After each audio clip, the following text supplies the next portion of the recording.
Passengers arriving on the shuttle from Sol should report to Immigration Control, which is on your left as you leave the landing bay. Your other left, you doughbender. Yeah, you.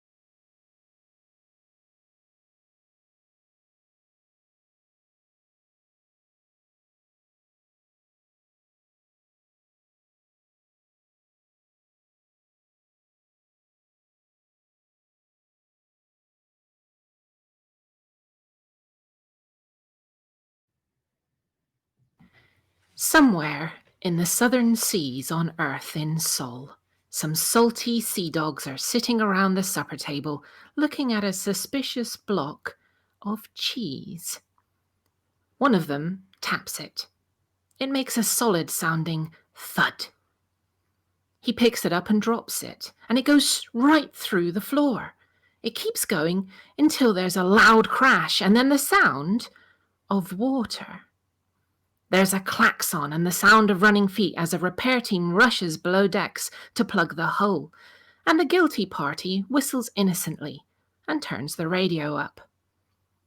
He's at least marginally relieved that the block has now left the ship and no one has to eat it. Just as the first mate bursts in, looking a little angry, the radio crackles to life, and they can hear the words. Your mics are live.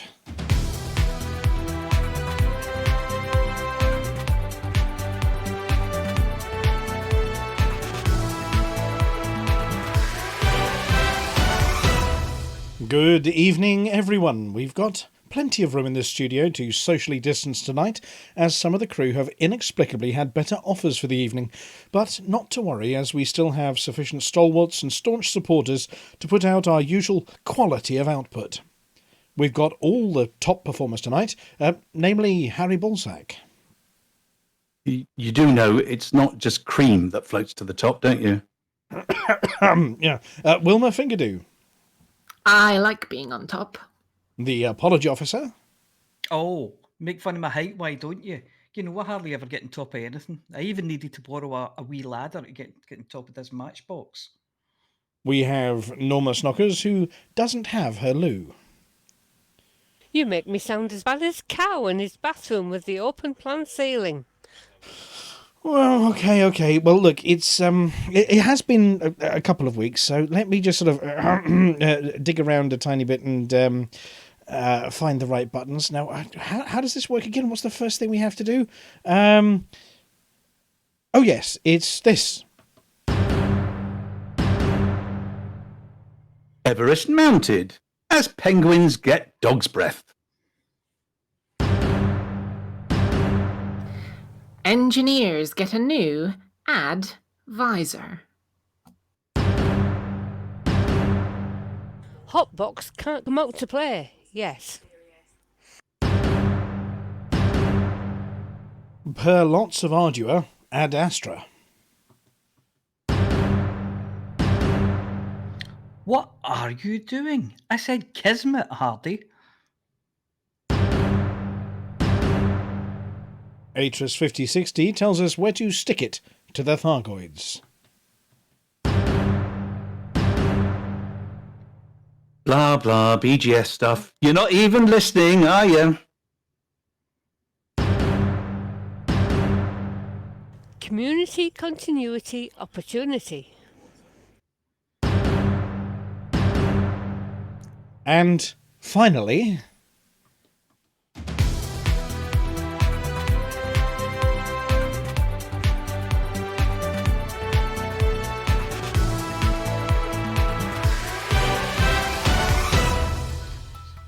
First tonight, tales of intrepid exploration, fuel ratting, and science above and beyond the call of duty. During the Hot Mess mission last year, Hutton Trucker Commander Dog's Breath, apparently that condition has to do with the diet provided by his ship's cook, took it upon himself to ensure that a number of ice worlds were well and truly mugged and safe from mods. With the good ship Aurora Australis having been retired after successful completion of the mission and turned, quite literally, into a big pile of very fancy handmade pens, and the new exploration vessel not yet completed, Commander Dog's Breath commandeered the MPV Everest with a vital mission in mind. Yes, the stations were once again running low on fuel and supplies, and the scientific expedition team were in danger of going snowblind after a full season on the ice world. Loading up the Everest, Dog's Breath was joined by a team of fuel rats and supplies from Canon Interstellar. The manifest has included a lifetime supply of Gnosis avian cheese, claimed by some to be the ultimate in survival food, much like the legendary dwarf bread described by 20th and 21st century philosopher and satirist Terence Pratchett. And I quote, "The dwarf bread was brought out for inspection, but it was miraculous, the dwarf bread. No one ever went hungry when they had some dwarf bread to avoid. You only had to look at it for a moment, and instantly you could think of dozens of things you'd rather eat. Your boots, for example. Mountains. Raw sheep. Your own foot. If nothing else, it can double up as ammunition for the ship's defensive cannons and, even at a push, be used as a door wedge to stop them banging during violent solar storms. The MPV Everest is a specially adapted fleet carrier, smaller in size than the ones from the Brewer Corporation, MPV standing for Multi-Purpose Vehicle. It sports only a single medium-sized pad at the bow, but has a hull capable of withstanding close passes on black holes and even the odd accidental high-G impact with an ice planet. The crew have been taken through familiarization and training whilst on the first few days of their voyage, under the watchful eye of Commander Dog's Breath, including a nice trip to the engine room, finding their space legs, and of course, watching out for passing asteroids.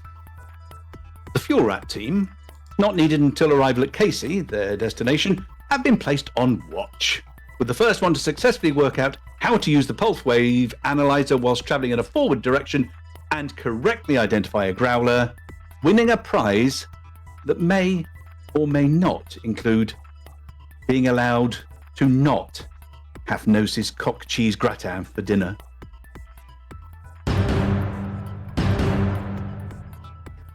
As reported towards the end of last year, pilots have been hard at work convincing the engineers over in Colonia that their catalogues of available upgrades were rubbish and cheap knockoffs of the ones available in the bubble. With Operation Montgomery Scott having completed in 3306, Operation LaForge set out to bring engineering quality up to CBC standards, that's Certificate of Bubble Conformity. This rubber stamp certifies that their work is of a high enough grade to be viewed as reliable, robust, and ready for action in the same way as that of their civilized cousins over in humanity's home. With a shortage of commanders in the area, at least half of them being a Hankey clone, this has been a long and tiring mission, with the engineers required to perform the same upgrades over and over again in search of perfection. As with winning a Michelin star back in the 21st century, each upgrade needs to be able to match each other upgrade perfectly and be delivered time and again to the very highest standard. At the start of the campaign in November 3306, bespectacled human moleman Etienne Dorn was slacking on his warrant and manifest scanners.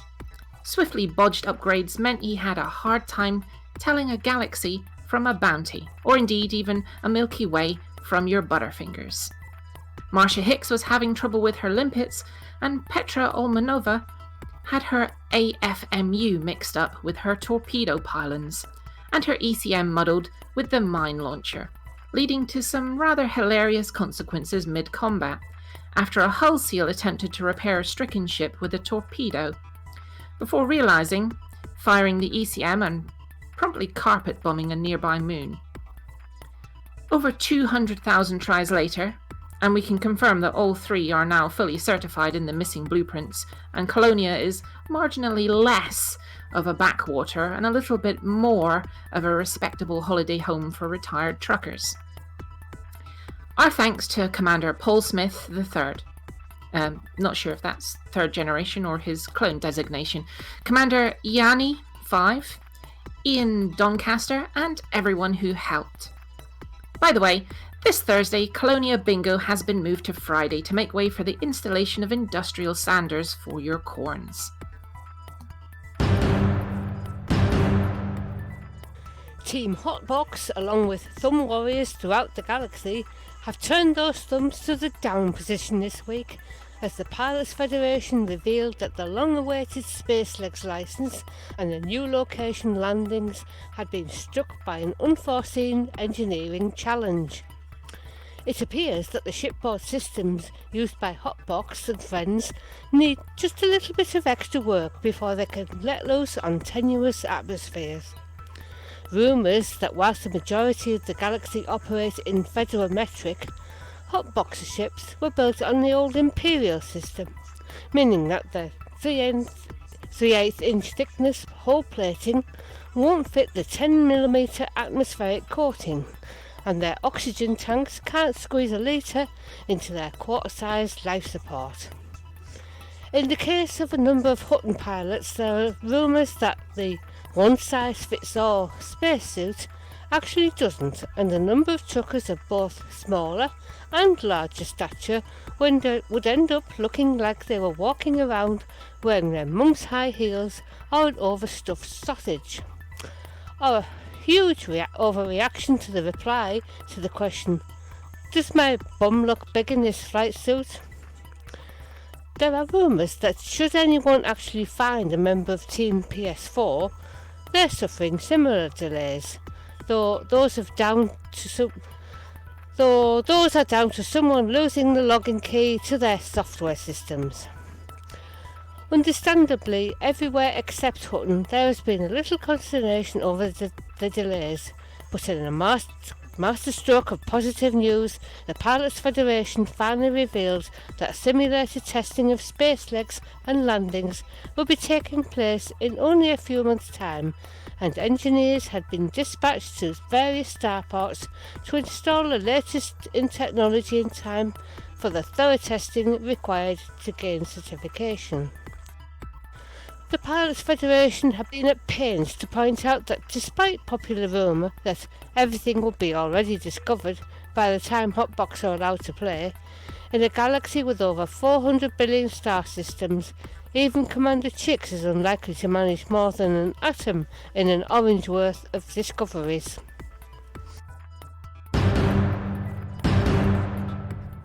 Recently, excuse me, I'll start that one again. Recently, Commander Ad Astra, one of Operation IDA's, or is that IDA's, infantry, has decided to take a short vacation by vacating the bubble and heading out to Colonia in order to try to gain his elite rank for exploration. As luck would have it, he was about 70% of the way to Hanky's realm when Tharg the Mighty chose that time to rise from his slumbers and attack. Searching around for a friendly fleet carrier to speed up his return lest he arrive too late, the commander found himself bereft of a space taxi, as most of the Hutton fleet carriers were either back in the bubble or already in Colonia, due to remain for some time thanks to the ongoing community goal. Pausing only to remove his underpants and replace them over his flight suit, inside out of course, in order that they should last another week, Commander Montgomery Python as usual was up for a mission, but this time not for the glory, the points and the credits, but solely because, despite appearances, he is, deep down, a decent human being. To cut a 43-hour story short, Commander Ad Astra was rescued and returned to the bubble to save people from burning stations in the Witchhead Nebula, and Montgomery Python returned home to buff out the scratches from his 27,000 light-year trip, and to spend time counting the 76 million credits he earned from exploration along the way. Perhaps this kind of thing will catch on, and a guild of fleet carrier owners will spring up, dedicated to bringing pilots home, not because they're stranded after running out of fuel, not because their hull's about to disintegrate, not even because they've blindly jumped into a gravity well they can't get out of, but purely because they're a bit impatient. What would they call themselves? They do a lot of jumping, so you don't have to. So maybe the fretfulness flees?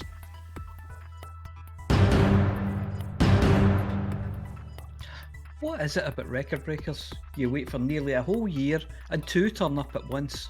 After Vingtetun dropped his glove, threw down the gauntlet, a veritable flurry of pilots attempting to beat Commander Brett Riverboat's long-held record for the Hutton Run was seen, at first, mostly it has to be said, by Commander Hardy. Over and over he dashed himself against the vast gulf of space on the way to Hutton, each time so close, so close, but as a certain handbag designer told a certain incumbent, no cigar. Eventually, Hardy came within 1 second of Riverboat's record, only to see the winning tape cruelly broken and the winner's medal snatched once more out of reach by Commander Overlight using an approach with his ship's blues and twos to knock a whole 5 seconds off the record. For most of us, that would be that. We'd be saying, didn't want the stupid record anyway, I was only doing it for the mugs. And kicking the wall before disappearing into the bar to see what Dreg Cecil had left for us. But not so Commander Hardy. He's made of sterner stuff. Climbing back into the saddle, then getting off and climbing into his pilot seat, he tried again, and again, and again, and again, until finally he broke the record. Unfortunately, not the new record, the old one. We congratulate Commander Overlight for a magnificent achievement, one that will go down the annals of history, but we feel that the real truckery hero of this story is Commander Hardy, who didn't give up. Just like that most Huttony of Hutton heroes, was too blinded by the light seconds to know when he was beaten, and carried on until he achieved his goal. It's this kind of spirit that embodies a group of people that think nothing of making the trip to Alpha Centauri, to the galaxy's most famous and most distant orbital, over and over again. A group of magnificent titans that really do show the whole galaxy that we really do not have anything better to do, in every sense. And so, we would like to extend the mug of friendship to Commander Hardy. You fulfilled the spirit of the challenge, you kept us entertained, and you really have earned yourself a Hutton mug. Besides, Overlight already has one, so it's going to spare. Please contact itookpart@huttonorbital.com and we'll make it happen. Did that tale of dogged adventure, see what I did there? Because our leader's a dog, it's a pun, suit yourself, inspire you? Do you think, how hard can it be? I'm sure you can do it in 45 minutes if you don't select a destination or always look out of the right hand window or something like that. Would you make the attempt if it wasn't so lonely? You're in luck. Commander Bam has organised a mass Hutton run for the 23rd to the 24th of January, and Normal will be giving us details shortly.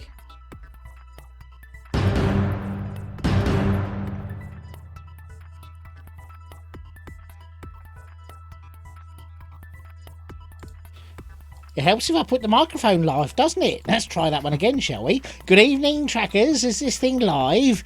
Atras 5060 reporting in with the latest update of the Thargoid incursion, now that we're solely blaming it all on Montgomery Python. While last week you were recognising the best among you with the Muggies, the Witchhead Nebula and Coalsack Nebula were under heavy attack. Ooh. These latest incursions have resulted in some of the largest numbers of Thargoids we've ever seen. The anti-Xeno community have made a heavy decision to focus on only one nebula at a time, prioritising the recently settled Coalsack Nebula first. Through many engagements, the AXI, or is it AXI, and its allies have cleared out Muscadart region PJ-P V6-1. I do like my PJs, you know. Coalsack sector VUO B66 and Coalsack sector KNS B49, and then quickly moved on to the Witchhead Nebula, where the combat zones are still active in, oh my goodness, there's a list, Hackey at Lembas, Wellington and Ono Rose. The Thargoid presence there has been reduced to marginal, and we expect to be rid of the bugs within the next few days. Quick to respond, Operation IDA, or is it IDA, has begun repair operations out in the Coalsack Nebula. Needless to say, they are some of the galaxy's most trucking truckers and always welcome help. Fleet carriers full of repair supplies have been flown out, and more supplies will be needed soon to get the stations back online in the Witch Head Nebula. Speaking of Operation Ida, or maybe Auntie Ida, or Auntie IDA, Montgomery Python may have redeemed himself for causing the Thargoid invasion without rescue of Commander Ad Astra. For this I salute you, sir. Also, Monty, please don't blow up any more Thargoids. We seriously can't afford another incursion like this one. As for the rest of you trackers, get out there and show these aliens what we're made of. Good luck out there. For the mug.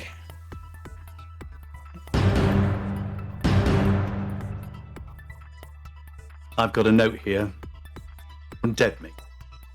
It says, "Gone to Narnia, taken warm coat, big battle, back soon." That's it. There's nothing else. Right, I better have a look. Yes, we're in war to take over a system, and yes, it started a few hours ago. It's in the Narensis system, and we want to win this one. We've been after the system for ages, apparently, and we're not giving up now.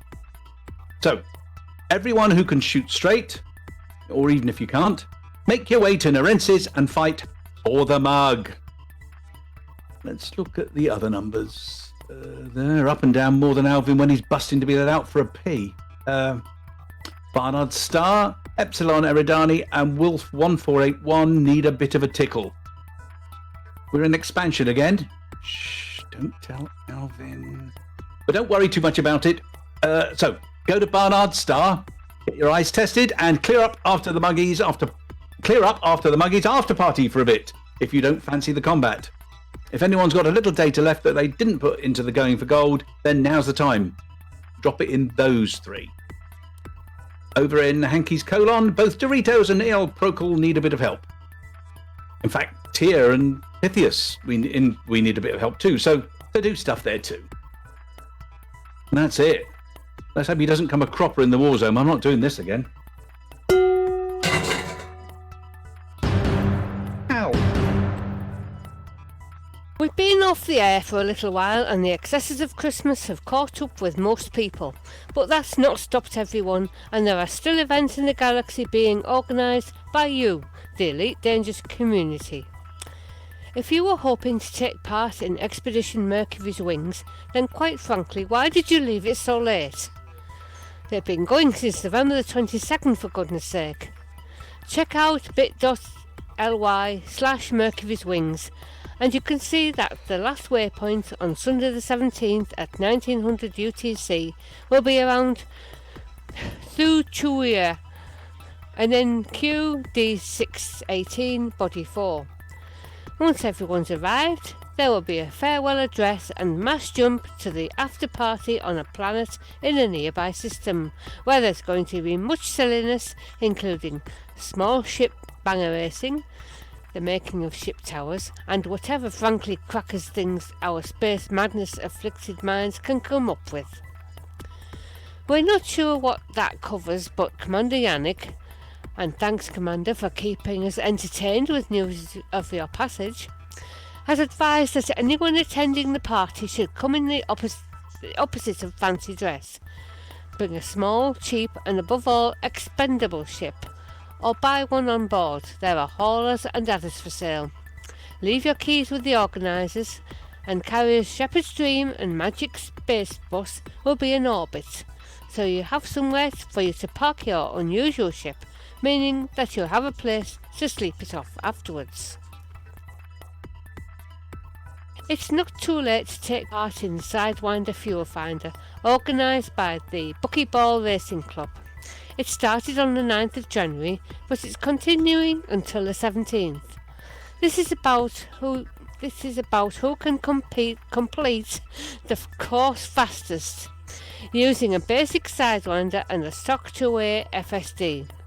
You start by going to the Maya region and buying a 2A FSD for your current ship. Make your way to Artemis Lodge in Salerno, store the 2A FSD, buy a sidewinder and add the stored frameshift. You can strip out any unwanted modules, but you can't add anything. Then the race begins. Make your way to Nagalia and refit the sidewinder however you want. No guiding tech, stored modules or engineering allowed. Fuel scope is allowed, even recommended from this point. Charge your FSD and get a Woolham Vision in Fuelham and hope you have the shortest time. Full details are in the forums, in the Hutton Facebook group events page, and we've made a link for you, bit.ly Sidewinder Fuel Finder. Titan contractors have organised their third trip, named Trip Sigma. As usual, their event is designed to help new pilots, or in any case pilots who are inexperienced at exploration. It's a short 2-week expedition, but will allow you to see such sites as BeetleJude, Jackson's Lighthouse, Mitterrand Hollow, and a load more besides. Make your way to the fleet carrier TOC Tiger in the K37LZ7Z system before 15th of January at 1900 UTC, and they'll whisk you away. They're expecting to return on the 29th of January at the same time. Details are once more in the forums, and the easy link for this one is bit.ly Trip Sigma. But don't delay, that departure time is less than 24 hours away, unless you're listening to the podcast, in which case, better luck next time. Last, but of course not least, as mentioned earlier, if you've ever wanted to travel to Hutton with friends, Commander BAM has organised a mass Hutton run from 2000 UTC on January 23rd to 800 UTC on January 24th. That's a duration of 12 hours for those who ran out of fingers trying to do the calculation. And he says something about trying to beat off overlight. Details in the events section of our Facebook page, and don't forget to use the Hutton Helper. And those of the community-led events we know about. And those are the community-led events that we know about. As always, if you're creating an event or you know of one coming up, please let us know so we can give a shout out in the news.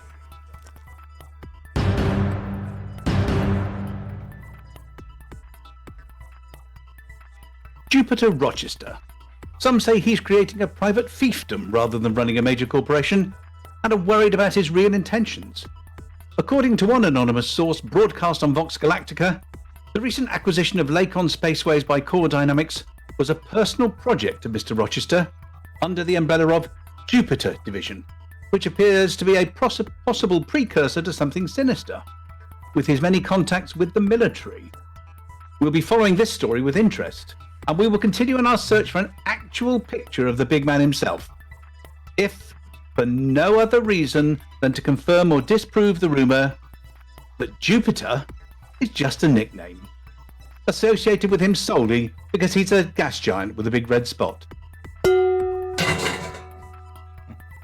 Thanks to the galactic celebration of the Muggies, we were unable to cover last week's news about the start of campaigning for the election of Prime Minister of the Alliance, which will take place on 25th February this year. The Alliance is not known for long-term stability, and current incumbent Edward Mahon is fighting an uphill battle to become the first Prime Minister to serve 2 terms, being harried by Councillor Nakato Kane of Tianisla, who has been outspoken about the causes of the recent Thargoid attacks, but we do not expect anything sneaky, underhand, or accidental to happen to her. Oh no, not at all. Talking of the Alliance, Hutton congratulates Utopia for winning the bid to host the upcoming Galactic Summit to feature representatives from the Empire, Federation and Alliance. We would like to disassociate ourselves from any suggestions that may imply that it was due to the passing of any brown envelopes, or the advertising campaign put out by Utopia with the tagline, "A Hutton carrier is a slicker, but Utopia's quicker," which may have deterred attendees who dislike the really really boring view on board a fleet carrier. There are rumours that the next community go will involve shipping bricks to Colonia to make the galaxy's largest fireplace, in order to have a mantelpiece wide enough to store all of King Hankey's elite trophies, gained by him and his clones. This week saw the clone army's 17th elite, and one more will make 18, which is A, a lucky number in Chinese tradition, B, the original catch number in Joseph Heller's novel. It was changed to catch 22 to avoid confusion with another current novel. And C, the acreage of pizza that Americans consumed every day back in the 21st century, even when they could go outside. Hutton's own Dr. Madeling is looking to set up a veritable Hutton on tour, a sort of a vote-your-own exploration adventure with a carrier. Would anyone be interested in coming exploring on a fleet carrier? You can bring a bunch of different ships, though I'd recommend a long-range exploration ship, an all-rounder and some form of mining ship, he says. We would pick a location not too far away to start and head out there. Once there, we would station for roughly a week while we take votes on where to go next, he finished. If you are interested, go to the Hutton Facebook page and search for Mark Ward's post. Everyone's favourite snapper-up of unconsidered trifles. That is, if you consider a bottle of gin to be a trifle, Cecil B. Trumpington has finally done some good. Thanks to an ingenious marketing campaign that managed to gloss over all of the many disadvantages, the Hollow Me duplication machine has been running continuously, and more pilots than ever before are waking up to Cecil's voice in their ear when flying. Yes, pilots have handed over perfectly good credits solely in order to get frustrated with the old goat, or maybe to learn a few new cocktail recipes, or even to be reminded of jokes that really should have stayed unscraped right at the bottom of the barrel. Cecil is, as you'd expect, hopeless with money, so he and the corporation responsible for the production of the Hollow Me always hand over every last credit collected and pass it on to special effect.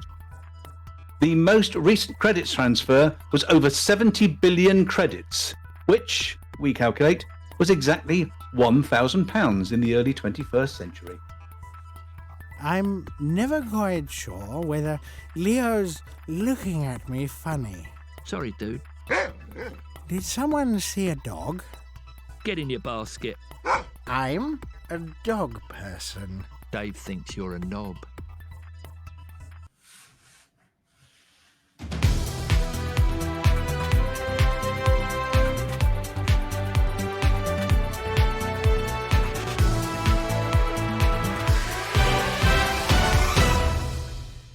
And we're back in the studio. Thank you very much, everybody. That was a big pile of news.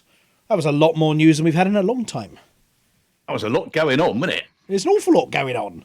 I mean, Well, we did skip a week. I suppose we did skip. We had a lot to catch up on, and we may have tread on Commander Wotherspoon's toes a tiny bit with a few of the bits of news. But he does his Tuesday bit and his Thursday bit, and then we do his Tuesday bit again for him on a Thursday. But then he does the Thursday bit after we've done his Tuesday bit over again. I think that's how it works. And then I think he does Matadays twice a week as well. Yeah, he does, and birthday parties, bar mitzvahs, and weddings. Anyway, so yeah, it's been a busy week out there. And of course, as ever, all of the news is absolutely truthful. We'll start with our first story from this evening. So the Australian Antarctic Division have set sail once again, along with some... I'm going to give it its proper name. It is Gnosis avian cheese. It definitely isn't cock cheese, even though that pun has been made many times. So yes, they've set sail, but this time not with a Hutton mug. They've set sail with something from Cannon and from the Fuel Rats, which, Flossy, on the Fuel Rats, you were our liaison with the Fuel Rats there, weren't you? I was, yes. And I don't know what goodies they've sent, but there are Fuel Rats bits on board, because they've got a number of the crew members... I mean, the whole mission is to refuel Casey Station. That's the mission this time. So it's only fair that the Fuel Rats send something to commemorate this. Yeah, it's a mug, I think. Oh, it's a Fuel Rats mug. Cool. I believe so, yes. Well, we are hoping to have some pictures come back. We're reading the online reports. Now, there is a forum thread over on the official Frontier forums that we've started up, which has got a mission tracker on there showing where they are in the sea at the moment. They have unfortunately, unlike the previous ship, the comms on there aren't great. So where previously we were getting photos and the odd video, hiccups. Not sure the Everest has quite got the same comms that they had. So we're going to see whether we can get some photos back live, or we have to wait till they get down to Casey for our first pictures. It sounds like they've been having great fun getting their sea legs. Apparently the vessel, it's quite a special one. It's one of the top 5 diving vessels in the world. It's something that they allow 18 people to go down to at 300 metres. And they've got all the hyperbaric chambers on board and all sorts for decompression. So it's quite a cool ship, this one. Commander Palantir, you've seen pictures of the Everest, haven't you? I have. I've been searching the interweb for them assiduously today, and in order to find one. I mean, It does look a bit like a Type 7, as it's got an enormous front to this vessel, hasn't it? I mean, it has. I mean, admittedly, for bumping into icebergs, that's a good thing, but it's got a sort of superstructure above the front of the vessel. Well, it looks like a very precarious helipad. Well, no, those are big girders. It's just strong enough to hold it. It's a strong enough one to hold a Cobra, obviously, but no. Yeah.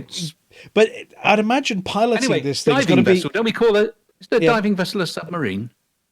No, they're not going to do any submarine impressions. Oh, I see. But I'd imagine looking at that picture there, it's got to be a bit like looking out of one of the ships with a great big metal bar in front of your eye as you're trying to sail along in a straight line. You know, like being in. Was it the Ferdinand that's got a big bar in the wrong place? Well, one of the ships does. Well, Hutton's got a bar in the wrong place. Right in Cecil's path, yes. Yeah, well, it's 0.22 light years away from where it should be, yes. Mm.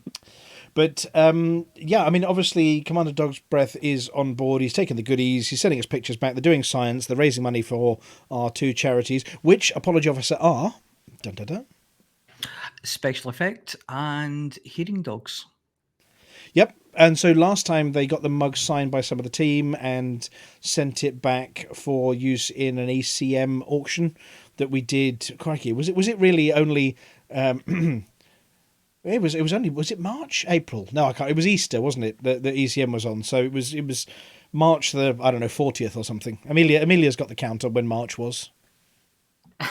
It was 299 days ago. There you go. So yeah, we will be doing something for charity with those afterwards, and they will be hopefully making their way to the UK in one piece this time, after the last ones got interdicted by pirates and half of the consignment ended up with no handles left on it.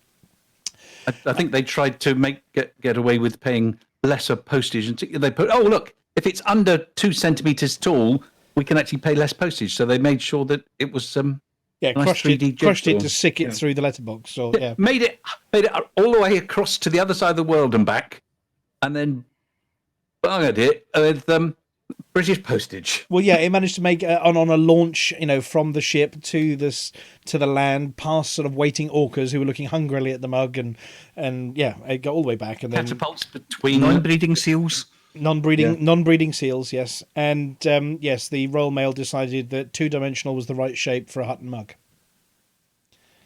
which is just rubbish. So yeah, that was our first one this evening, and then we've had a daring rescue by daring rescue. No, it was a very long and boring rescue, but it was an essential one for Auntie Ida, who needed her Ad Astra back. So thank you very much to Commander Montgomery Python. And then we had the hardiest of truckers, Commander Hardy. Oh, no, Commander Hardy here, news flash incoming, apparently, in the chat channel. But yes, there was a news article about Commander Hardy, which is saying that, a proper Hutton, define a proper Hutton trucker. Go on, apology officer. What? I mean, a proper Hutton trucker, they come first. I have this news. Oh. I've just refreshed. Commander Hardy now is position number 1 at 1 hour, 22 minutes and 25 seconds. You see, congratulations. Wow. Commander Hardy has a thing about beating records by 1 second. Have you noticed? We were Commander Hardy. We were going to give you a Hutton mug for being so hardy and trying so hard, but now you've got a Hutton mug for not only being hardy and trying so hard, but yes, beating it by hardly a second. So congratulations. The Hutton run has now fallen the record 3 times since we slapped everybody around with the gauntlet a bit. I suspect hardly a second hardy. Yeah, hardly a second Hardy. That's your new name. Hardy Har. But Commander Hardy, who I think is in chat at the moment, yes, please do send us an email to itookpart@huttonorbital.com. I'm going to go and play something else now. My eyes are mug-shaped. Yeah, well, I bet they are. The bar is open, Commander Hardy, here at Hutton, and there's plenty of Centauri Mega Gin available. So yes, Commander Hardy, please do send us an email. And of course, not only did you earn one for being just dogged, but yes, you've now earned one for winning as well. I'd imagine the overlight is probably just staring at it in... What? Yeah. The challenge has been thrown down, though. We know that lots of time can be shaved off. So we'll see. Can we go faster? Are we reaching the limit now? We don't know. What do we think the limit is? Do we think we can get it under 20 seconds? 1 hour, 22 minutes and 20 seconds. 5 more. Nah, it's 45 minutes. Right, you. Yeah. That's it. Ow! Ow! Yes, yeah. Commander Flossy.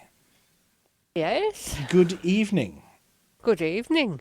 So, I mean, you had a lot to talk about in the various community events. So, even though Christmas is over and we've got to New Year and everything, there's still loads going on in the community. Oh yes, there is. Yeah. Between, the buckyball races. I mean, you can guarantee they're doing something every single week. Yes. Yeah, they're very, very active.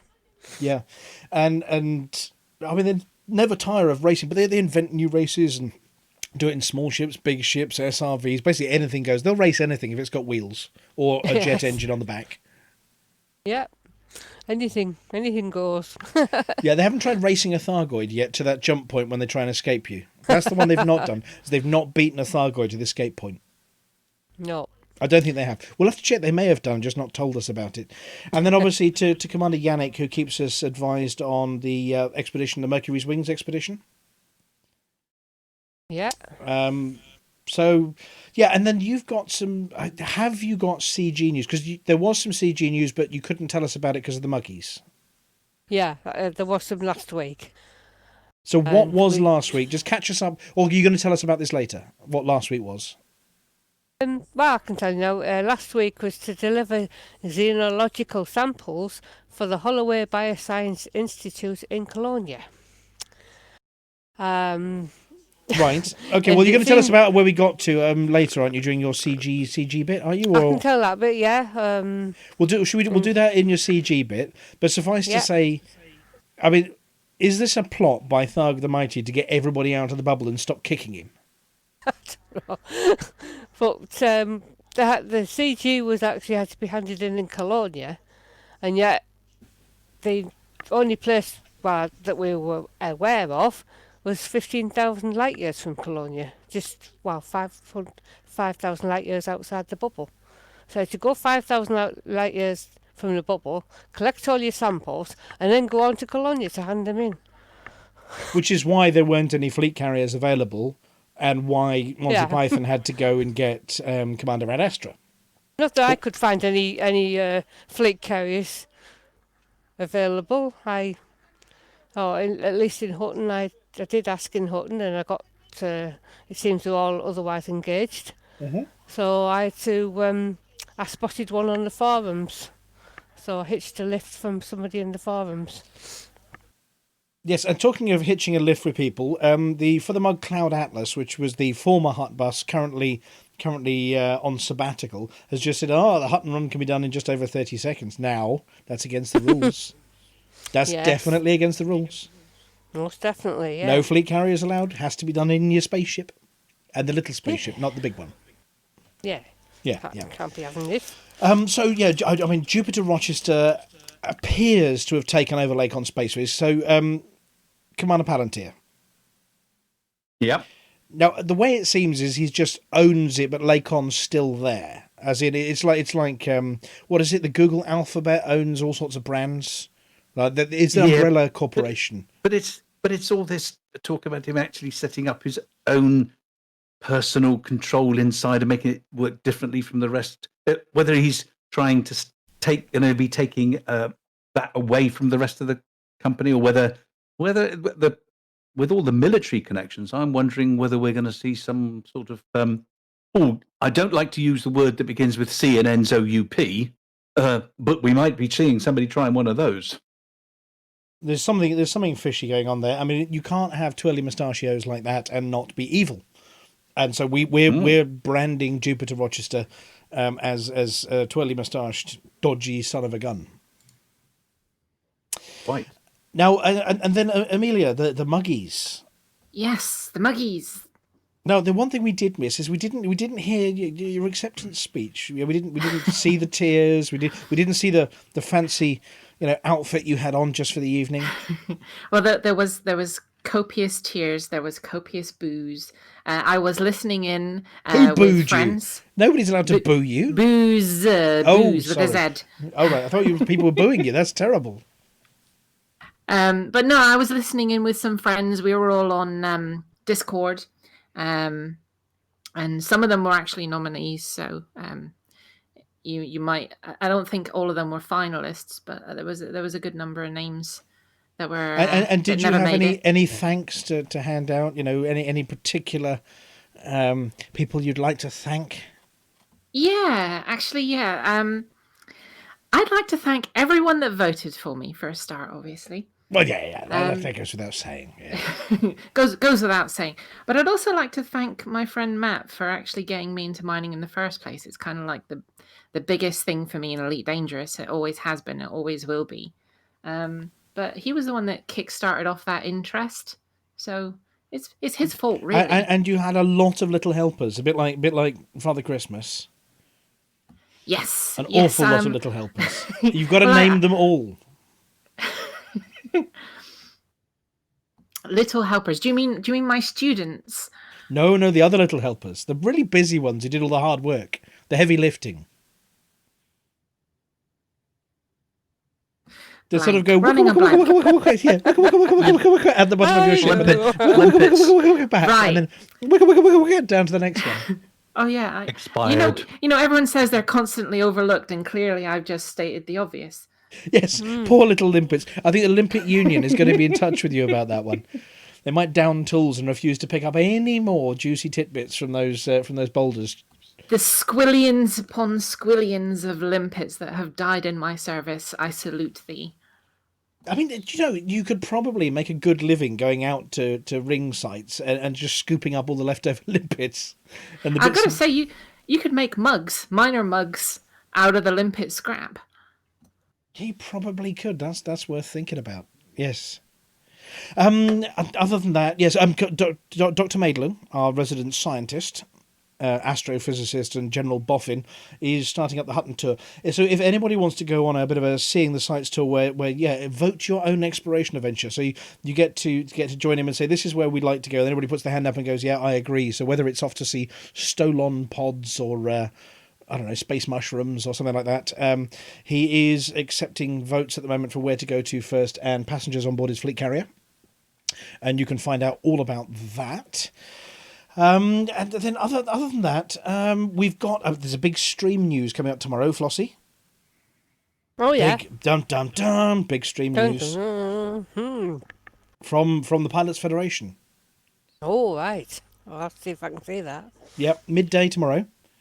Right. They're releasing a little bit more information, I understand, about your space legs. Mm-hmm. Possibly stuff to do with the outposts, don't know. But they are also having a special competition draw to have your own name immortalised in Odyssey. Well, I'll definitely have to watch that. So yes, lots of snockers. If you win it, you can put your snockers all over these new planets. Oh yes. Unlike a Palantir, he'll put his ball sack all over. Anyway, it's just oh dear. The innuendo names come back to bite us occasionally, don't they? Yeah. And then Palantir, we've got an event happening this very Saturday. Yes, I'm having a look here.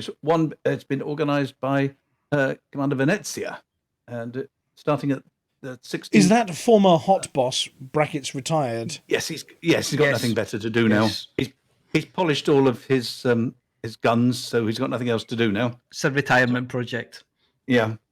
9 p.m. UTC. Yes. Bounty hunting for everyone from noobs to experts. Meeting at Alvin's Paw. At old Piss Flaps, old PSPF LF2. Yeah, well, we're going to make a recommendation about where might be handy to hand all these things in at the moment, because I'm going to ask for a victim from amongst you. I need a victim. Don't all put your hands up at once. Otherwise, I'm going to pick on someone. Right, it's the apology officer. I distinctly took a step back. Yeah. Yeah, it's the apology officer. Now, apology officer, in the absence of the Dead Meat GF, I've got a very important question. Yeah. What does it all mean? I have no idea. Well, we heard Commander Palantir earlier talking about some systems that were low. He did, yeah. I'm just going to scroll up a bit. And in fact, we have an urgent message from Snuggles McKeague and Bam coming in over the radio at the moment as well. I don't know whether you spotted that one go flying past the chat channel. No, I never noticed it.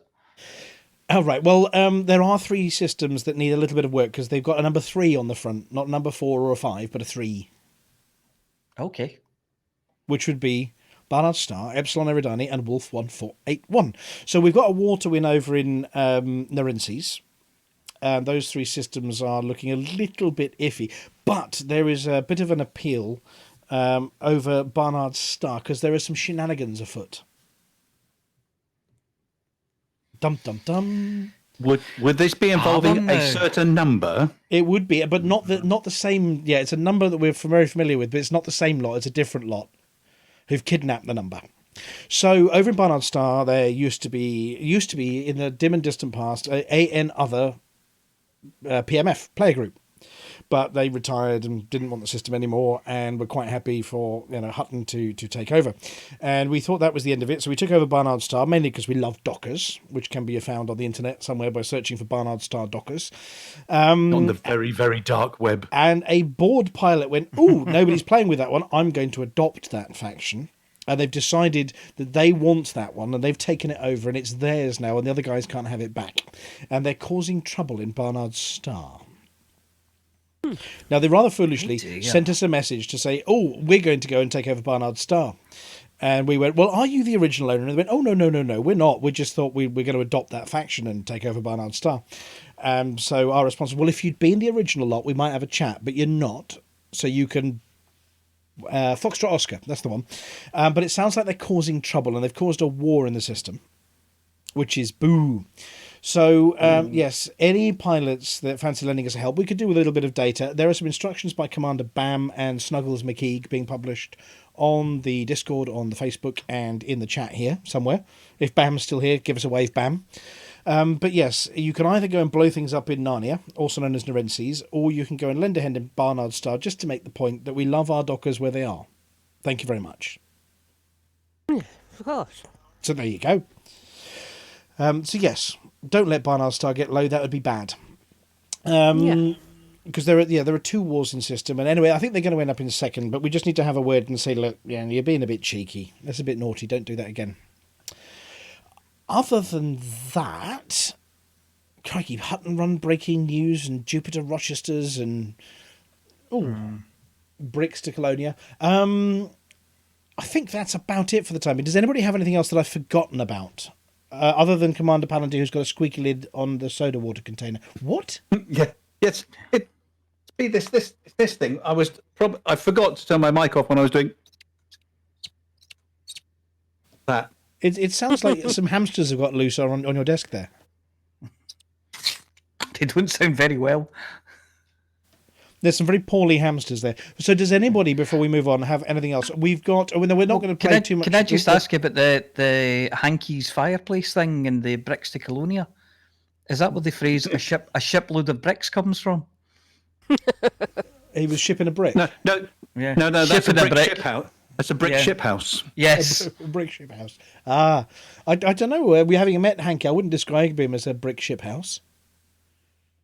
He's more of a brick outhouse.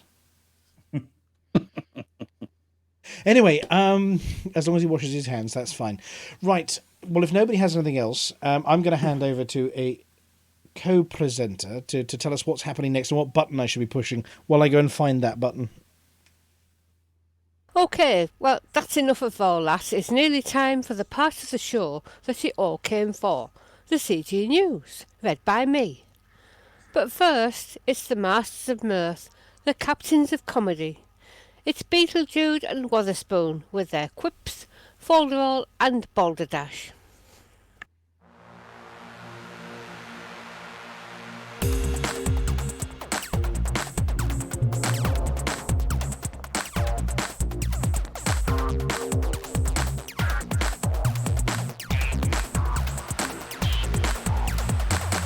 Galnet News Digest, 14th of January 3307. We read the news so you don't have to. In this week's news, Holloway Biology, we report live from Colonia. Thargoids, we report live from the Witchhead Nebula.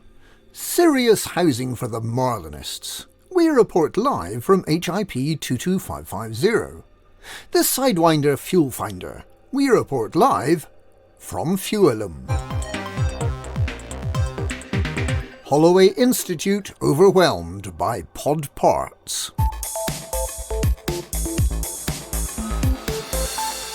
The Holloway Biosciences Institute in Colonia has been overwhelmed by deliveries of seed pods in response to its recent call for samples.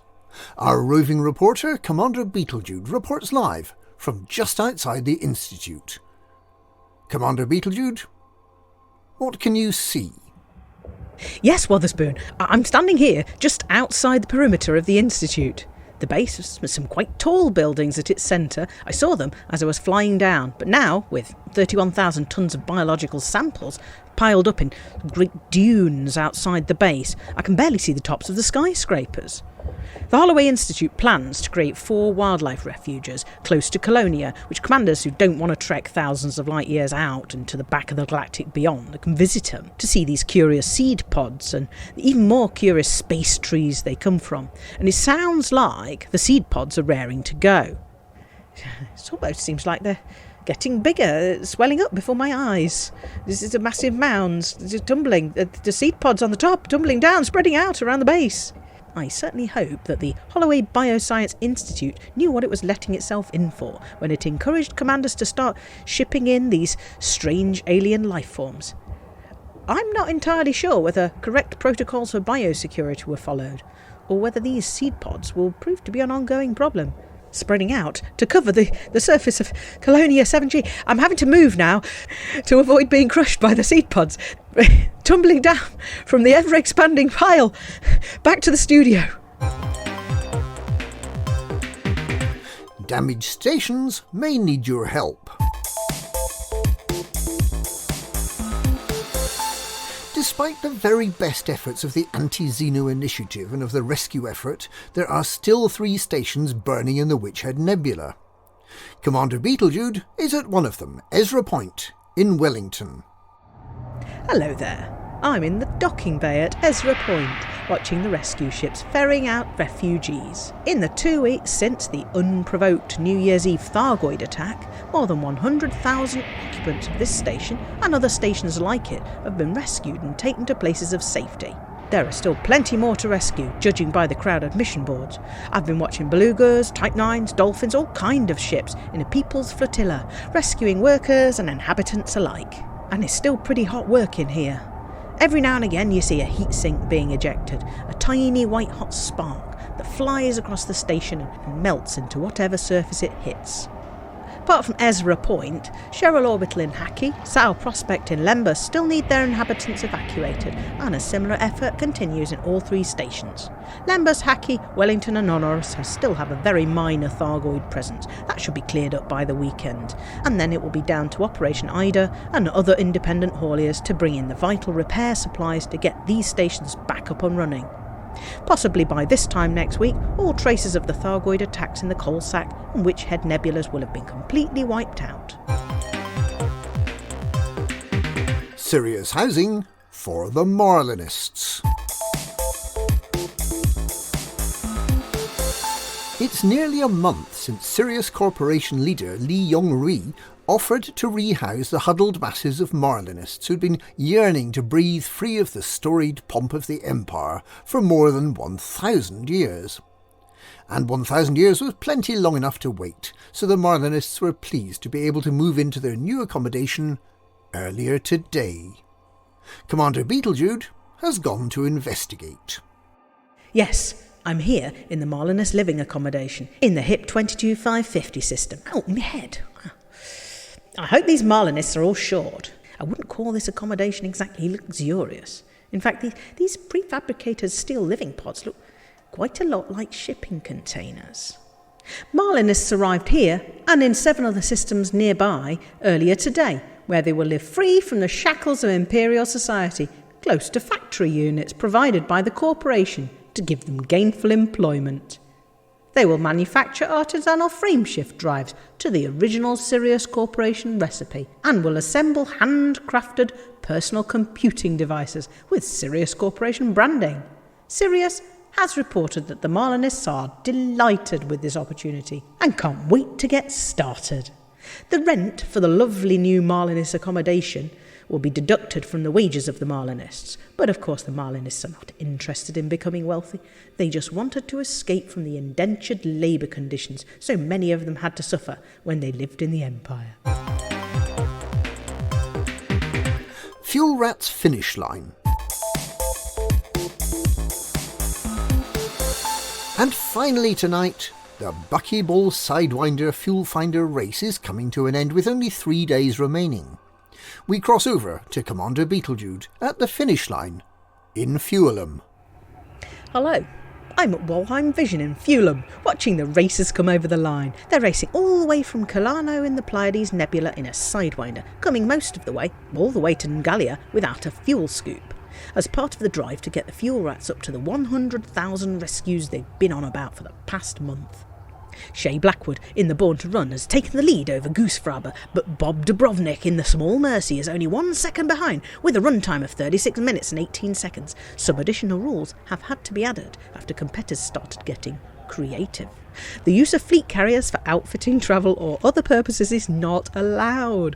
Other commanders are not allowed to refuel you along the way, and yes, we know that's what the fuel rats do, but they don't do it during this race. And perhaps most importantly, the Sidewinder that crosses the line in Fulham must be the same Sidewinder that started the race at Artemis Lodge in Killarney. Getting a lift from a passing Thargoid scout is therefore implicitly not allowed. It's genuinely amazing how the Buckyball racers can travel around the galaxy as fast as they do. That was Commander BeetleJude reporting live from the Buckyball race in Fulham.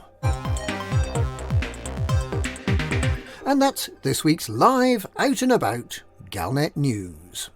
And this is Commander BeetleJude, back in the studio at Hutton Orbital. Galnet News. We read the news so you don't have to.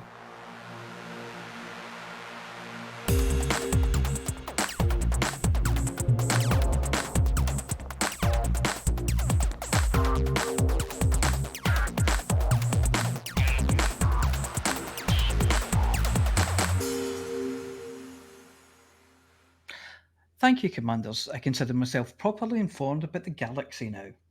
I've not really got anything to say here. I'm just waffling on long enough for Vantian to be ready to play Flossy's music. I'm not saying she's a diva, right? But her rider contains a colour chart so that her pink gin is made to the exact shade she requires. That's all I'm saying.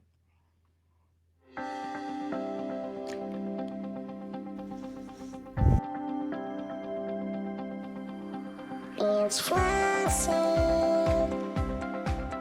It's Flossy. It's Flossy.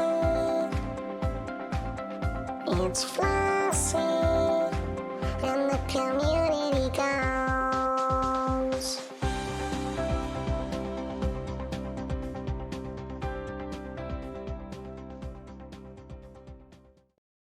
Hello, Flossy here with this week's Community Goals News. And how did you know about my pig gin? Last week's CG was to deliver xenological samples for the Holloway Bioscience Institute in Colonia. This ended at 6 this morning, UTC, and was about halfway between tiers 4 and 5, with 317,023 pod samples collected by 539 contributors. I did actually take part in this myself. I only managed to get to 75%, but that was enough for a decal. The thing about this particular CG was although it was only about 5,000 light years out of the bubble, you had to hand in at Colonia, which of course is another 15,000 light years. So fleet carriers were very much used for a lot of the transport. Anyway, this week's CG news is to deliver food to support the Marlinists and to protect the Marlinist food deliveries. The Marlinist colonies have requested assistance to feed their population. 8 systems were colonised by the Sirius Corporation to act as permanent reservations for the political refugees. Millions of Marlinists have now relocated to these settlements, thereby reducing tension between the Empire and the Federation. The newly formed Marlinist factions are holding democratic elections to select their leaders. However, the Transitional Parliament has declared an emergency due to the shortage of food stocks. Pilots are asked to deliver animal meat, fish, fruit and vegetables and grain to Stillman Hub in the HIP 22550 system. Each tier reached will increase the level of discount on the purchase prices of a broad range of commodities sold at Marlinist colonies markets. This will last for a 2-week period starting on the 22nd of January, helping to improve trade links and boost commerce. The percentage values are as follows. Tier 1 will be up to 5% reduction, Tier 2 up to 10% reduction, Tier 3 15%, Tier 4 20%, and Tier 5 up to 30% reduction. The Free Marlinists in Carinae anticipate that there will be disruptive attacks from pirates and anti-Marlinism activists, and has offered bounties on all wanted ships which should be handed in at Stillman Hub in the HIP 22550 system. If successful, for both these CGs, the Free Marlinists of Carinae, in conjunction with the other Marlinist factions, will give the top 75% of pilots a fully engineered, focused and lightweight point defence module. The module will be placed in storage at Stillman Hub in the HIP 22550 system by the 23rd of January. To earn reward, you must sign up as an active participant before handing in animal meat, fish, fruit and vegetables, grain or bounty vouchers at Stillman Hub in the HIP 22550 system. Only bounty vouchers handed in after signing up will count towards your personal contribution total. And that's this week's CG News. Flossy told you what to do.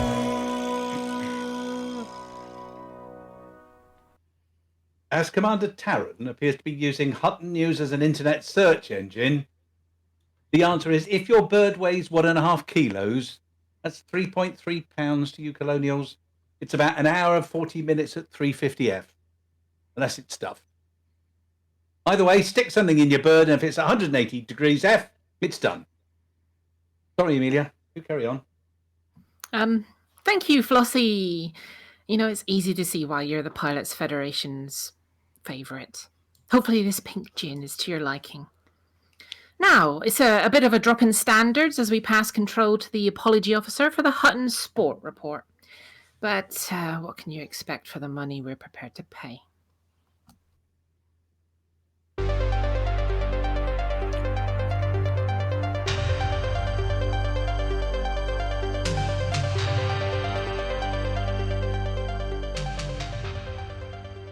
Right, I'll take half a curly wurly and a can of Fanta. That's my final offer.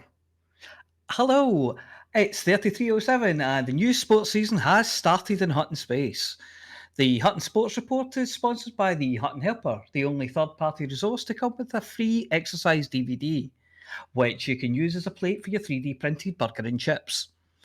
This year's season openers, are the Running Away from Far the Mighty because I only have a 3D shield Pan-Galactic Distance Race, the Squeezing a T9 through a Mangled Toast Rack Cargo Delivery Challenge, The Thargoids look dangerous, so I'm running missions in the bubble tournament, round 3. The Tharg the Mighty, Lord of Polaris, and the Col 70 sector, come and have a go if you think you're corrosion resistant enough, invitational. The Why Go Hunting Thargoids when there are plenty of humans queuing up to be shot at, all comers cage match. The I can only afford one seat, so Granny will have to stay and put out the fires in the station evacuation sprint. And the running away from Tharg the Mighty. Oh, sorry. The running away from Tharg the Mighty, because I only have a 3D shield pangalactic distance race, ended with Cometborn streaking ahead of the opposition and covering twice the distance of the nearest competitor. The squeezing a T9 through a mangled tow track cargo delivery challenge has been postponed due to traffic congestion.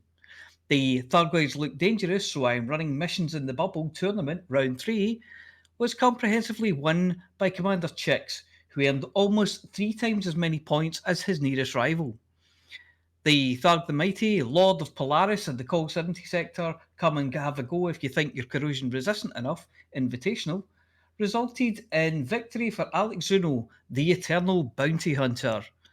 The Why Go Hunting Thargoids when there are plenty of humans queuing up to be shot at, all comers cage match saw Commander Bicarb retain the title for another week. The I can only afford one seat, so Granny will have to stay and put the fires out station evacuation sprint saw Major General Noctivagus make a comeback to take the title. So, scouts are worth double outside the bubble, Medusa's are wild and never shoot the flower people. It's the classified results. Cometborn, 128. Iholbe, 62. Sky, 57. Light 027, 41. Chicks, 1408. Montgomery Python, 438. Alex Zuno, 1151. Attic 2, 135. Bicarb, 2048. Sorarm, 1894. Noctivagus, 5350. That's 5350. Ricardo Delep, 4853. East Stirling 6. Hat of Melodian, 4. Curling Me Softly, 2. Rolling Stones, 2. Queen of Kikari, 4. Wise 0855-0714 Harriers, 3. Queen of Kikari get through to the quarterfinals. Everyone this week already has a decal.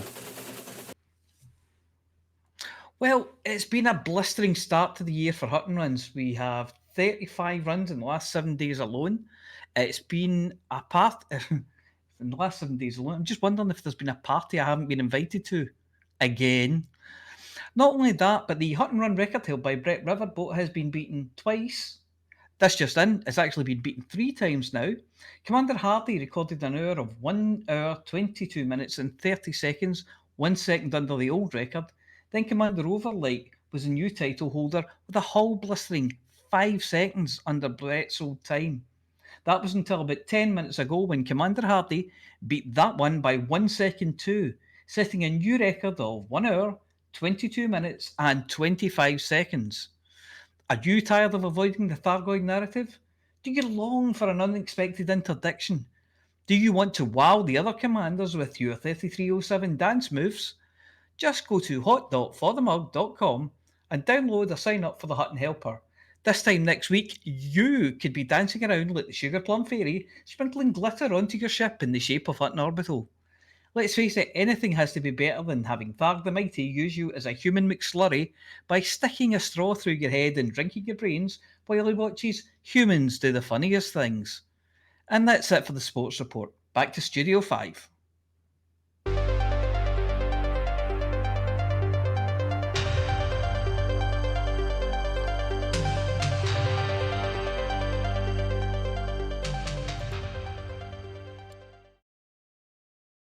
Thank you, Apology Officer. We're now going to delve into the depths of depravity and digestion that is the Galnet Food Digest, and the cast iron colon that is Aemilia Hawke. Sorry, I didn't come quite out as I meant. Oh, that's what she said. Look, let's just start the music. Good evening. This is Aemilia Hawke reporting for the Galnet Food Digest. I try the galaxy's most rare and dangerous foods, so you don't have to.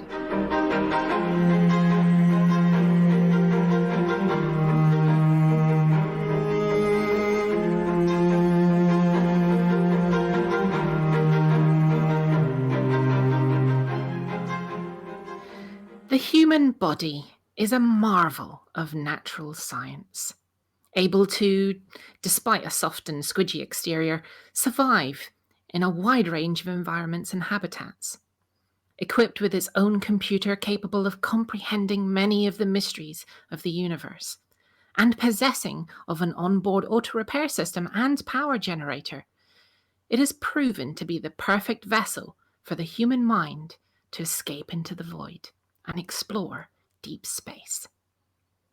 Of course, it needs fuel, a balance of energy and nutrient-rich inputs from complex carbohydrates to proteins, fats, vitamins, minerals, and water.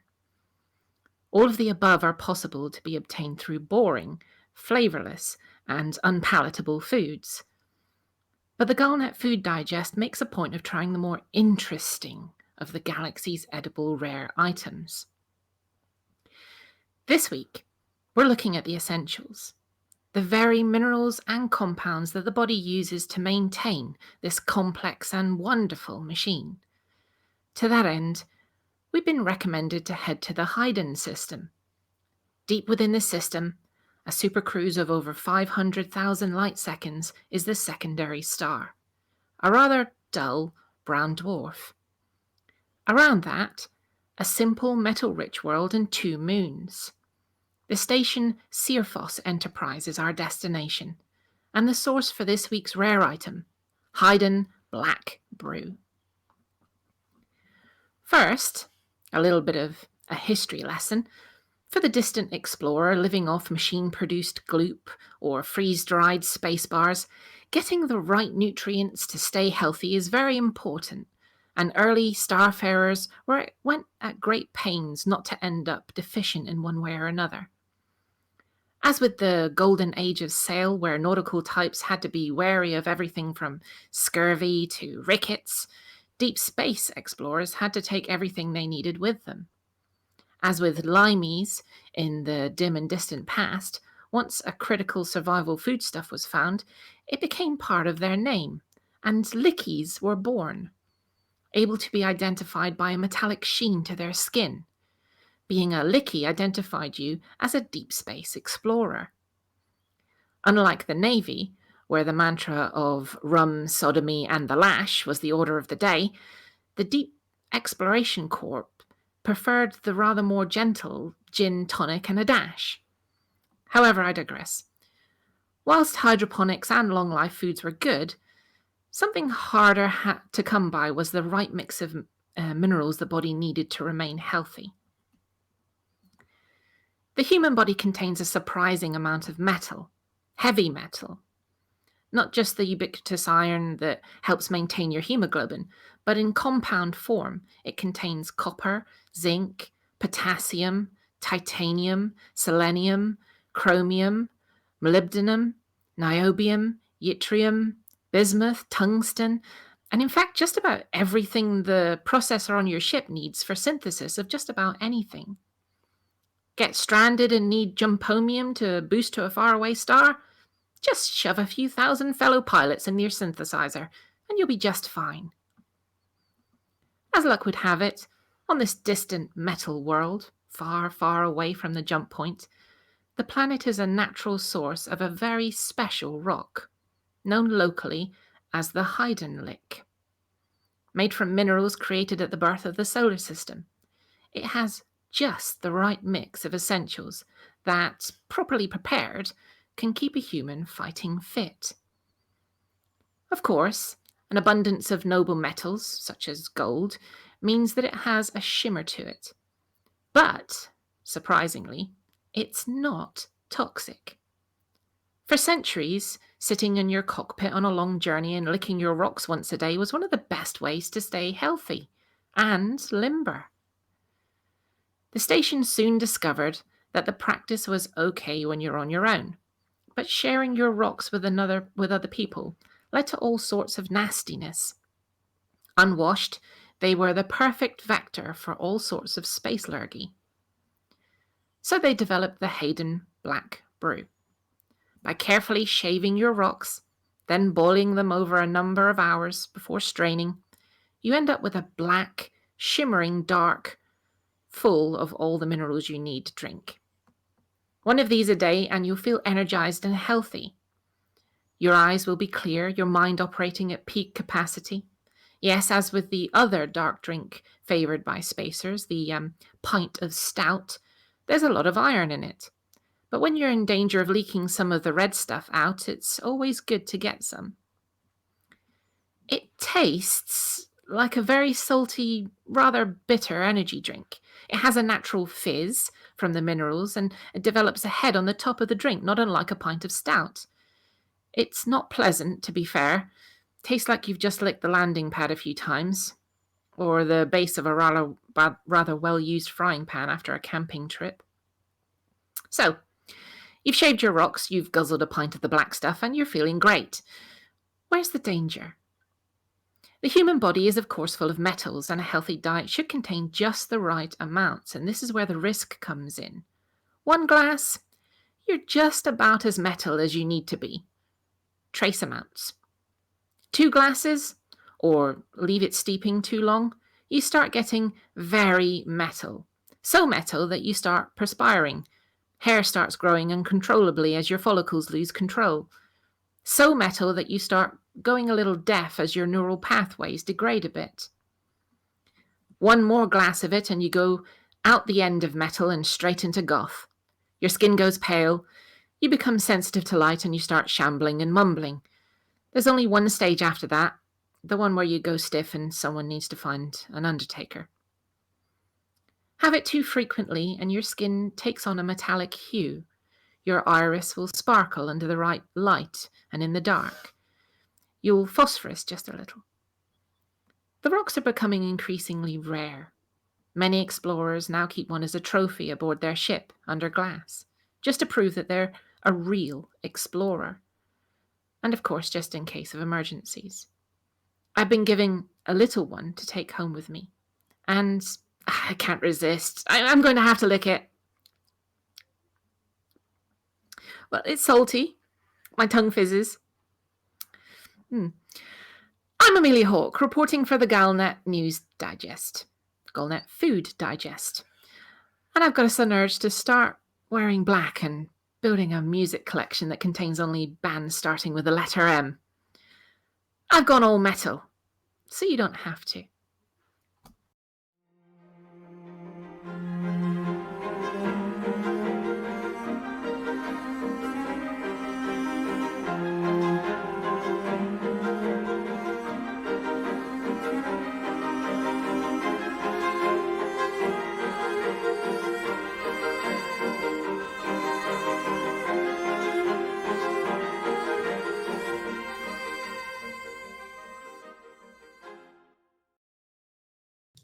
Oh, that sounds... I'm not sure it sounds very nice, Aemilia.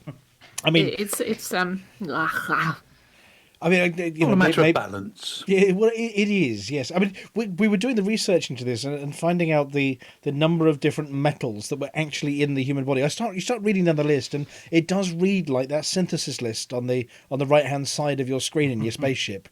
I mean, yttrium, for goodness sake. Who knew that human bodies had yttrium in them? Okay, it's tiny amounts, but, and bismuth. We are all just walking, talking, breathing asteroids. Yeah, well, was it as Carl Sagan said, we're made of star stuff? Stuff. Quite literally, yeah. We're made of star and stuff. bismuth. And well, that's where Pepto-Bismol comes from, isn't it? The biz in Bismol is from bismuth. Oh, that's where the fizziness comes from. It could be. Either I dreamed that or it might actually be true. But yeah, I mean, obviously, don't go eating metals other than the noble ones. I think gold it's called a noble metal because it doesn't react with anything. That's where you get gold flakes in those really, really sticky drinks you can buy. What's that stuff called? Goldschlager. That's the one. Goldschlager. Yeah, and of course you get the gold leaf on the top of all sorts of fancy pants desserts and stuff. It's actually a terribly minute amount of gold in gold leaf, which is what they put in Goldschlager. Yeah, it's 1 atom thick, isn't it? Yeah. Yeah, it's insanely small amount.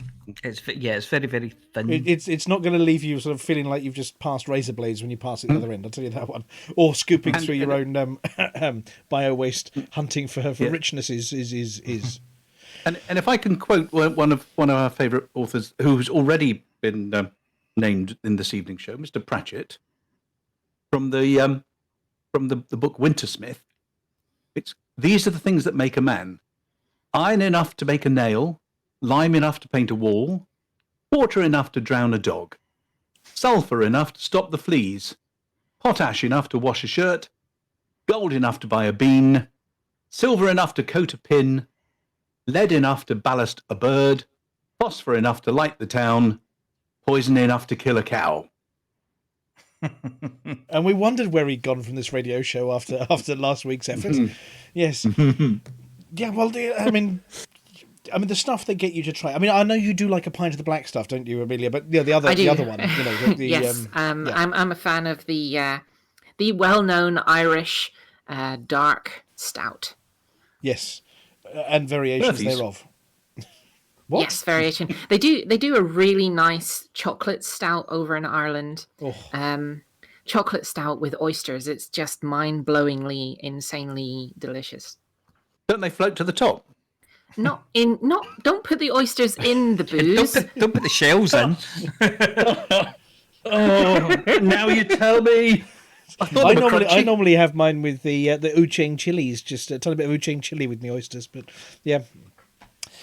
But, well, look, thank you very much, everybody, for joining us on the show this evening. I think we've covered a whole pile of stuff. Commander Flossy, obviously, are you partial to a pint of the black stuff? Oh, have we lost Flossy? Flossy's got the wrong button again. Oh, we've lost Flossy. Sorry, Flossy. There we go. Sorry. No, I thought you talked to somebody else, sorry. I like Murphy's. Because like the Murphys, you're not bitter. Yes. Yeah. But advertising works on us, we are the feeble-minded that advertising works on. So please advertise things to us. Send us things. No, don't send us things. Really, we've got plenty in the corner. Most of them are deadly because they're leftovers from Emilia's broadcasts there.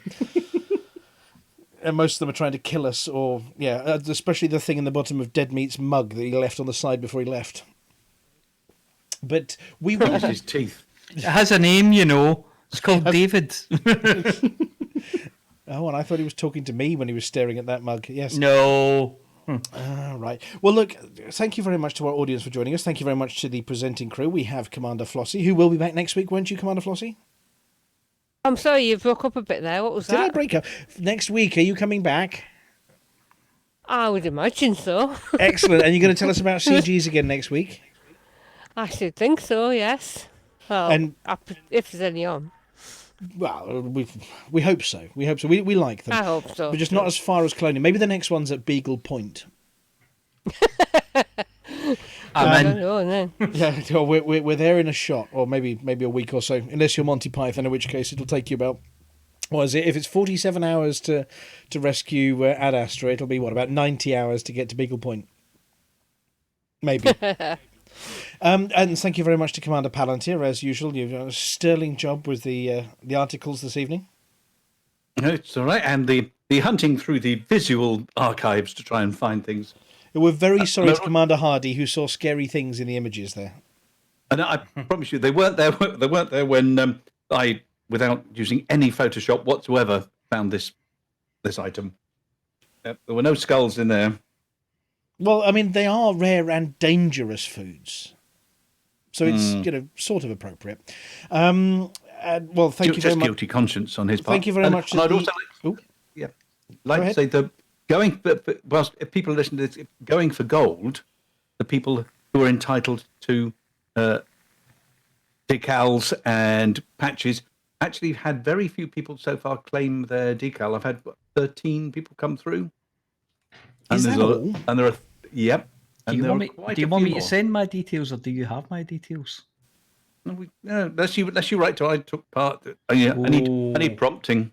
Right. At the moment, if I know that one of the girdlers is going to be sending Andy. out the patches. Yeah, but I said what I said to him is that I'm happy to collate any addresses that come in.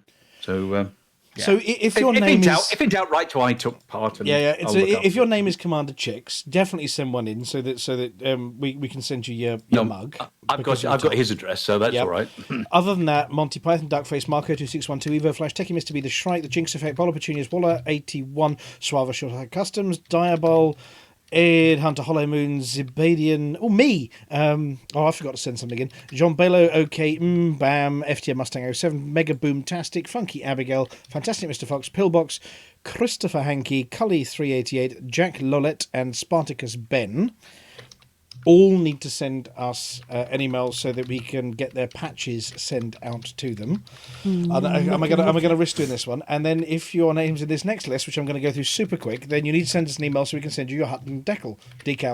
Shattermage, Wraith 488, Flossy, Marcus Ezekiel, LDSK, Koi Poo, Night Ranger, El Nevio, Overlight, Serona Cantrell, Zadok 5 Roll, Hanky, Snark 3D, Cardago, Holiday Hero, Grizraz, Hearteater, Numenor 1379, Tau Z, Flossy 2, Steve the Red, Malice XR3, Morris de Bracy, Thomason Nem, Cephacane, Old Guard, Skyfire, Graham Snuggles, McKeague, The Original Bastard, N Weasels, Jamie Slyman, Loose Knockers, Whispering Dave, Hugh Wood, OK, 07 Adamant 07, Hidden Shallows, NSR2, Argon Tenace, Arsoak, Commander Wotherspoon, Kush Stormbringer, Attilus Regulus, all have got to claim their Hutton decal.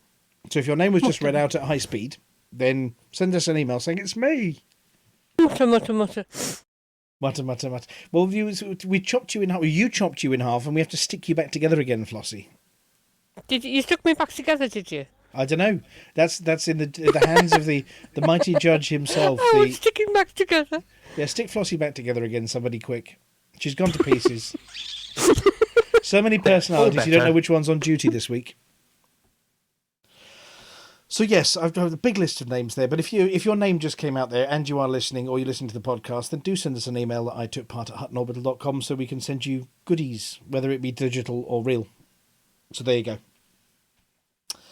Thank you. But obviously I've already got decals, thank you. Oh, you've already got decals. Obviously, yes, if you already do have the decal on the commander that we named, then yeah, you can't have two. You can already put 3 on your ship. That's greedy. It's somebody called Harkness has just written to I took part. I'll just delete that one. It's obviously spam. Yes. You dare. You bloody dare. Oh, yes, I dare. Yeah. I'll be sending you something through the post yourself, Mr. Pond. Yeah, I know Hot your and address. fresh. Is it coffee? I know your address. It was coffee. Beans. Yeah, now obviously now we've given away now the Hutton mug for the win on the Hutton Run. Are we leaving the competition open any further? On the basis it's getting harder and harder to scrape a win. It's going to be really difficult to beat the times that are being set now. And I think anybody who can beat that actually deserves to be considered. Yeah. Now what we're going to say is if you've already got a Hutton mug, then you're doing it for the glory. Because we don't issue multiple Hutton mugs, only one is needed to save you from mods. So if you have a Hutton mug, you are doing it for the glory. But if you don't have a Hutton mug and you want to try and get one, then I think we're going to leave that competition open a bit longer for more Hutton runners to have a go at beating that time, especially as BAM has got the competition coming up soon. Yeah, that would be perfect, wouldn't it? If there's a winner in that lot, then I think that would be a perfect opportunity to give away one of the scarce. I think it's getting to the stage now where it's kind of luck plays a part in it, and the kind of environmental conditions when you get there. It's how close you drop out to the station, and what side of the station you're on compared to the pads, and well, what some side of that you can work out based on the orbits and things. I mean, you could do some real clever things and work out whether Eden's on this side or this side or that side of the station. And obviously, celestial mechanics comes into it too. Is Hutton at 0.22 or 0.21 light years for the star just now? I think its nearest number is 0.21. It's always been hovering between 0.21 and 0.22. Yeah, I'm just wondering where it is at the moment, because this may or may not be the most opportune time, you know? If it's at 0.21, you really want to go for it. The January seems to be a pretty good time of year. I don't know what the cycle is, but it seems that as it fell in January last year and January this year, January seems to be a good time of year for attempting to break the record. So it may be that the orbit of Eden around Proxima Centauri is at the right place for record attempts. Hardy says we're currently sitting at 0.21 light years. So yeah, the orbit is now is the time. Yeah. Just on this side. Yeah. So if you're going to have a go, then we're going to leave the competition open. So yes, for anybody who says, how do I get a Hutton mug? You say you've just got to beat that time. For the moment. Or do something amazing. Oh, well, yeah. Something else amazing. Right. Other than that, I'm sorry, I was going through sort of saying hi and bye to the team too. So, Commander Aemilia, you're off to go and consult with the limpet, the League of Lost Limpets, I think they're called. The League of Lost Limpets. Yes. About your horrible neglect. Horrible neglect. That's harsh. That's a bit harsh. No, not about abandoning them, but just not mentioning all their names one by one. They give their lives, and it is respected. I mean, it'll be horrible neglect, but there's some kind of neglect going on there. I've heard you cackling as you launch them, and it says limpet expired. And I've also heard you swearing at the ones that crash. No, I just want to check when you've been mining, and your hold is full. Yeah. And there are 2 or 3 limpets sitting outside of your closed cargo hatch. Do you sit there and decently wait for them to expire, or do you just bugger off and leave them to die as you go into hyperspace? I even say a little prayer. Oh. You salute them with an 07 and a... Yeah. What is it? What is it we say to them? You're doing it all... For the mug. For the mug. For the mug. And on For that the note... mug. For the mug. And on that note, good night, everybody. And thank you very much for joining us. We will be back with Palantir on the decks next Thursday. It's you next week, isn't it, Palantir? It is. I have my finger on the button. Ooh. Don't know which button. That button. All of them at the same time, by the sounds of it. Yeah. Oh, yes. So, yes, good night, everybody. Sleep well if it's bedtime, and if it's not, have a great afternoon, and maybe enjoy your breakfast. Catch you next week. For the mug! For the mug.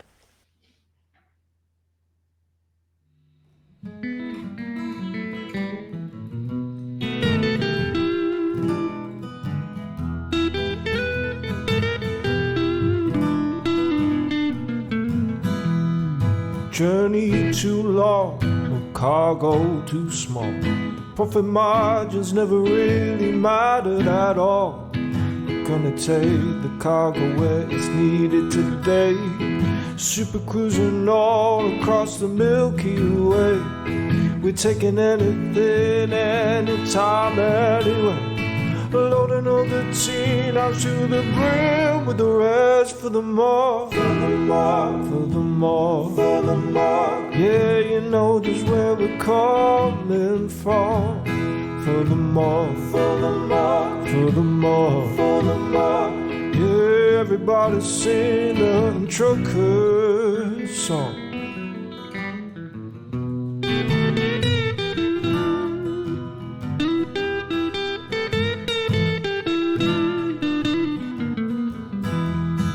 Flossy always seems to crash into the sun.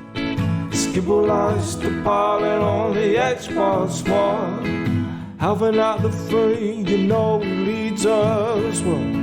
Trucking across the galaxy, now everybody out.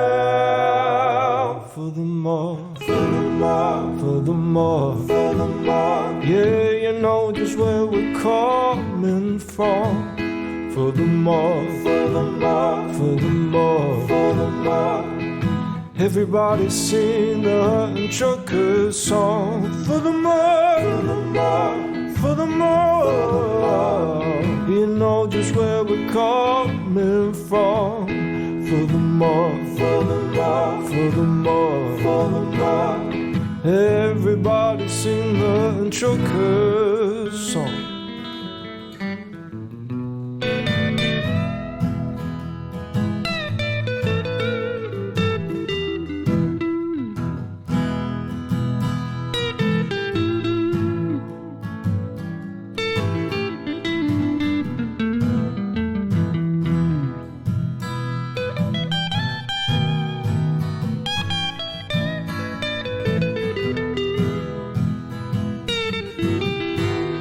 So give me a large path that I can land on, and I'll give you cargo and sing you my song.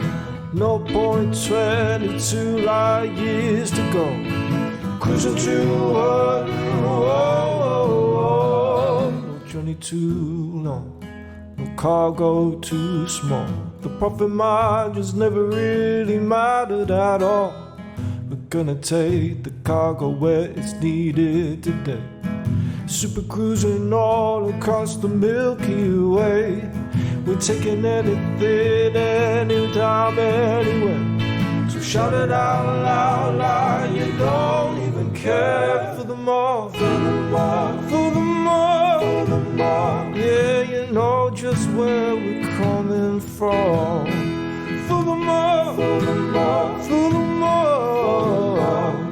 Everybody sing the trucker song. For the more, for the more, for the more. Yeah, you know just where we're coming from. For the more, for the more, for the more.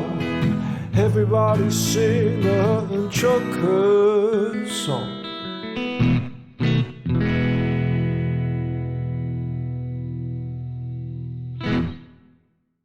Ladies and gentlemen, that's the end of the show. Everybody's buggered off now, so why don't you bugger off too?